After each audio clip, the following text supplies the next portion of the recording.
The moment I stepped back into my home, after 6 grueling months in Iraq, I expected the warmth of a welcome hug, maybe even a quiet dinner to celebrate that I'd finally made it back alive.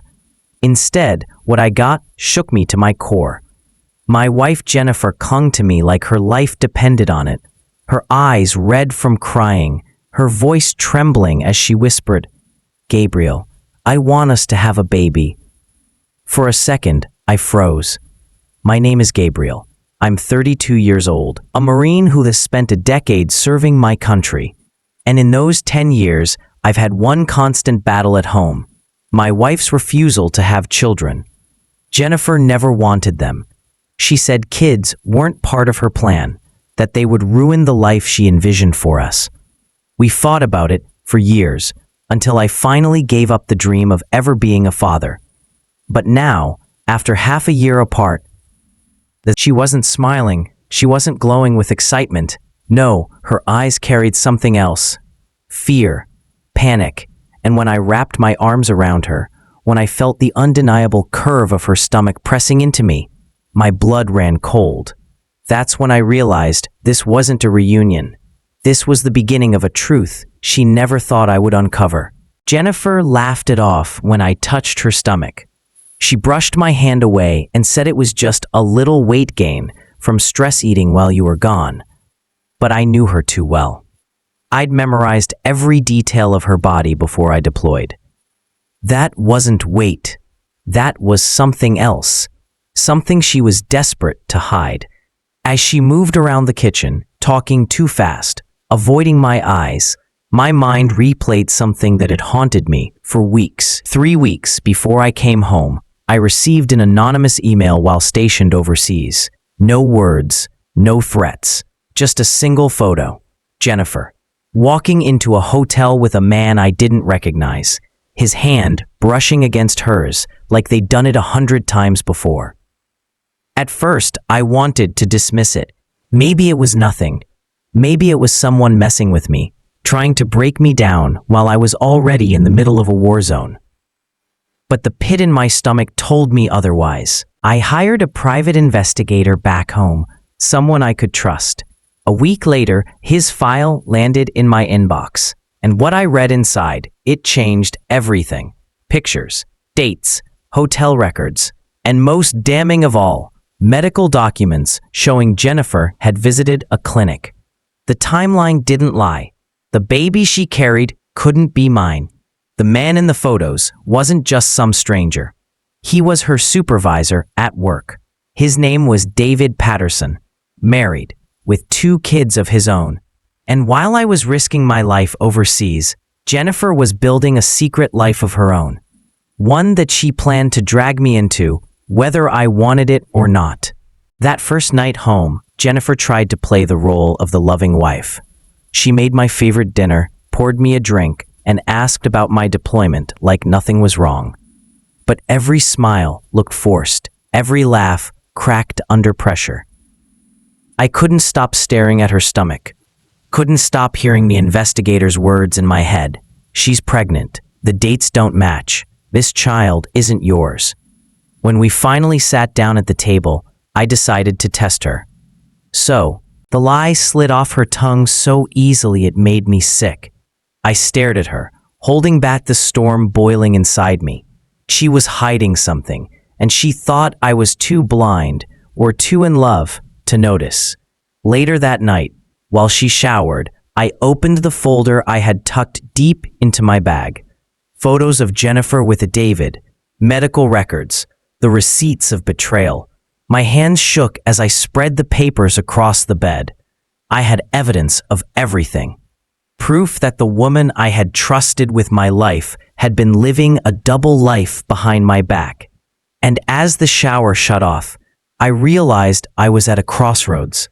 I could confront her right there, unleash the truth, and watch her facade crumble. Or I could wait, play along, let her believe I was still in the dark until the perfect moment to strike. I couldn't hold it in any longer. Hours of pretending, of playing the blind husband, had eaten me alive. By the time Jennifer came out of the shower in her robe, hunting to herself like nothing was wrong. I had already laid the folder open on the kitchen table. She froze when she saw it. Photos, receipts, medical reports. Her betrayal lined up like evidence in a trial. "Jennifer," I said quietly, my voice tighter than I intended. "We need to talk about your pregnancy." Her face drained of color. She opened her mouth, but no words came out. Finally, she stammered, I just found out. It must have happened when you were on leave. Don't you remember?" I stared at her, my jaw clenched. "Don't lie to me." I pushed the medical papers toward her. "The dates don't match. This child isn't mine, so tell me the truth. Who does it belong to?" Tears welled in her eyes as she shook her head, fumbling for excuses. She said I was tired, paranoid, that deployment had messed with my head. She even tried to touch my arm, to soften me, but I pulled away. Finally, her walls cracked. She collapsed into the chair, burying her face in her hands. Between sobs, the words slipped out. "It's David's. I didn't mean for it to happen, Gabriel. I was lonely. I was scared. He said he loved me, but now he's gone. I thought you'd forgive me. I thought you'd stay." Her confession hung in the air like poison. The woman I had defended, sacrificed for, built a life with, had not only betrayed me, but planned to chain me to another man's child. I stood there in silence, my whole body trembling, staring at the stranger who now sat across from me. And in that silence, Jennifer's sobs echoed through the kitchen, but I felt nothing. No pity, no sympathy, just a hollow ache where love used to live. She reached for my hand, tears streaming down her face. "Please, Gabriel, don't leave me. I made a mistake, but we can fix this. We can raise this baby together. No one has to know." Her words made my blood boil. Raise another man's child? Pretend nothing happened? After she had lied to me, betrayed me, humiliated me, while I was thousands of miles away fighting for us. I pulled my hand away, my voice like ice. "You wanted a family? Then maybe you should have thought about that before crawling into another man's bed." She flinched, her shoulders shaking. But she wasn't giving up. "I was lonely. You don't understand what it's like waiting for you, never knowing if you'll come home. David, he was there when you weren't.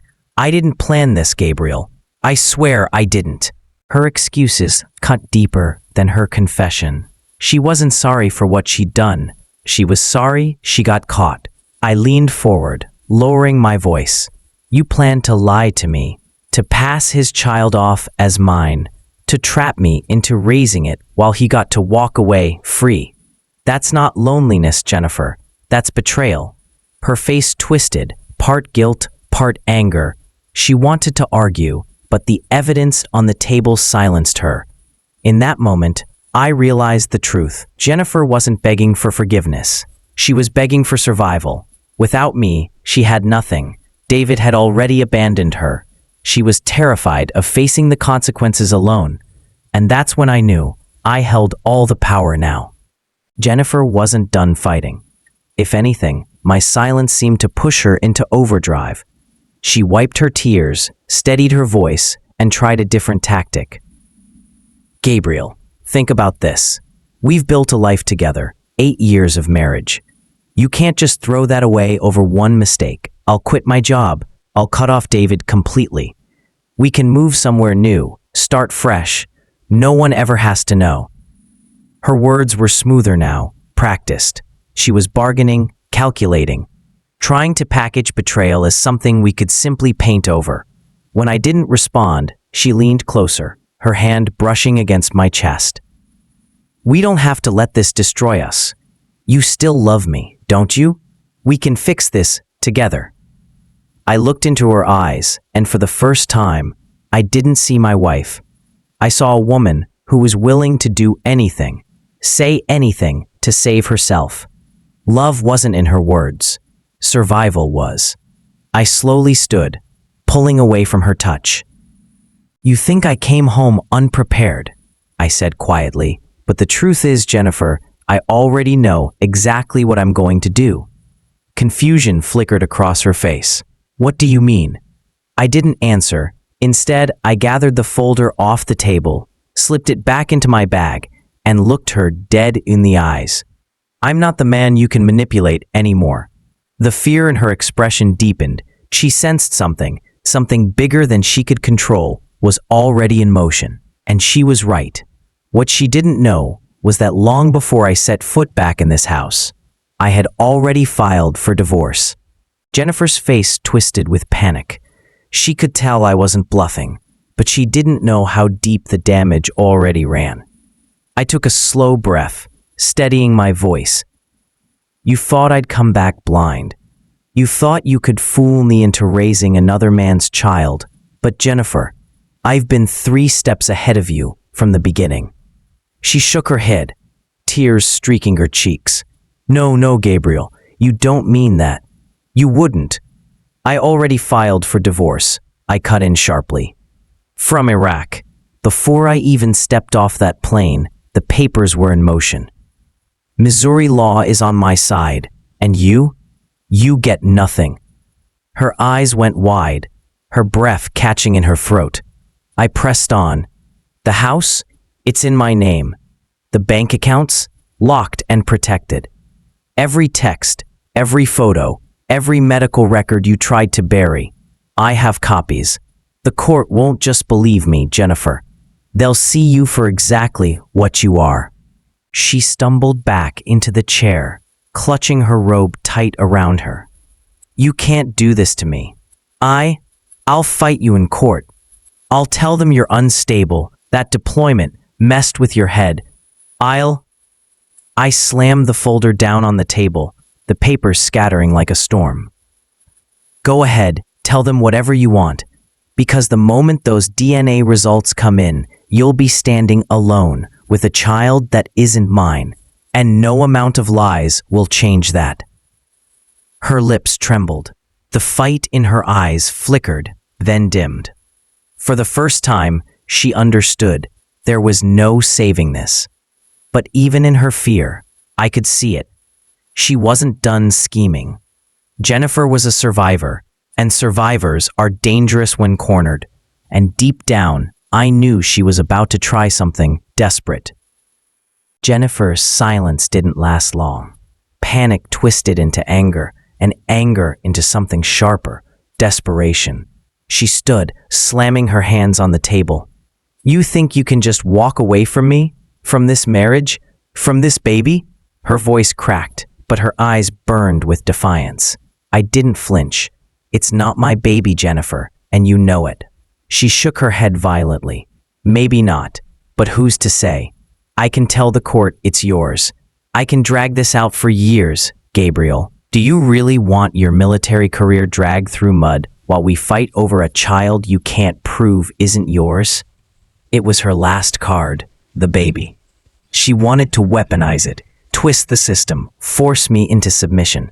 I leaned in, my voice low and steady. That's exactly why I already ordered a DNA test.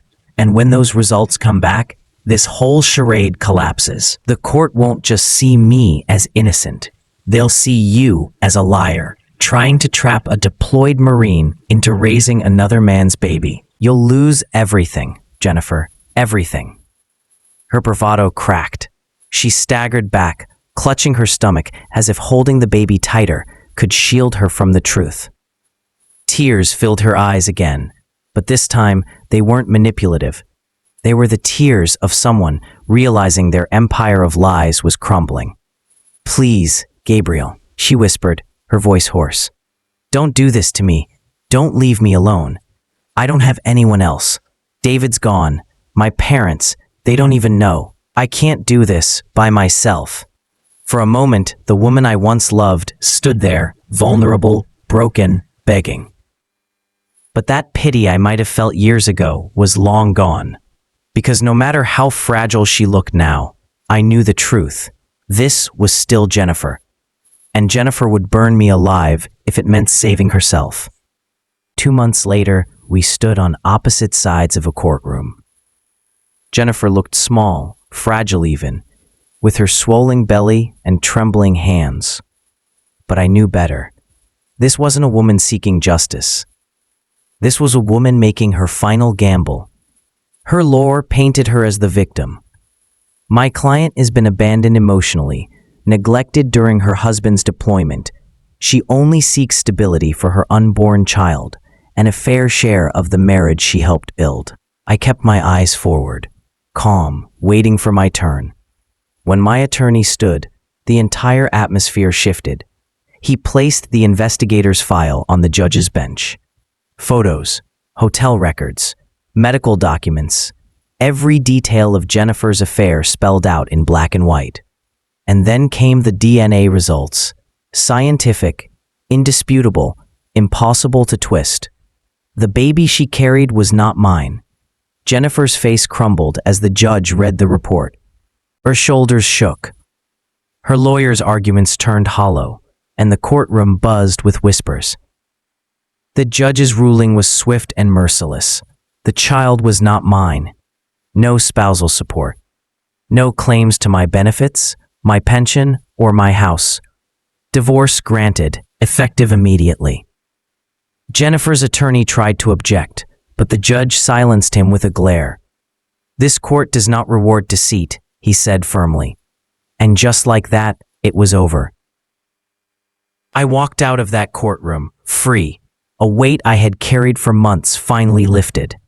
Jennifer remained behind, alone, clutching her stomach, her eyes empty. For the first time, she couldn't talk her way out. She couldn't manipulate. She couldn't win. The war I had fought overseas was brutal, but the war I fought at home was even worse. And in that courtroom, I claimed my final victory. After the judge's gavel came down, Jennifer's world began to collapse, piece by piece. Word of her affair spread quickly in our small circle. Friends distanced themselves. Her reputation at work crumbled, and she eventually resigned in shame. With David gone and no support from me, she had no choice but to move back in with her parents in Nebraska. She gave birth alone, raising another man's child in a town where everyone knew the truth. David didn't escape either. His wife divorced him, taking the house, the savings, and full custody of their children. Stripped of his family and career, he moved to Chicago, living paycheck to paycheck in a cramped apartment. The man who thought he could have it all ended up with nothing. As for me, freedom tasted better than I imagined. I used my military benefits to go back to school, bought my own place, and for the first time in years, I felt peace. No lies, no manipulation, no chains binding me to someone else's mistakes. Looking back, Jennifer thought she was clever. She thought she could outsmart me, deceive me, and trap me into raising a child that wasn't mine. But in the end, her lies caught up with her. I may have lost a wife, but what I gained was far greater: clarity, strength, and the unshakable truth that loyalty can't be faked. Sometimes, walking away isn't just survival, it's the sweetest revenge.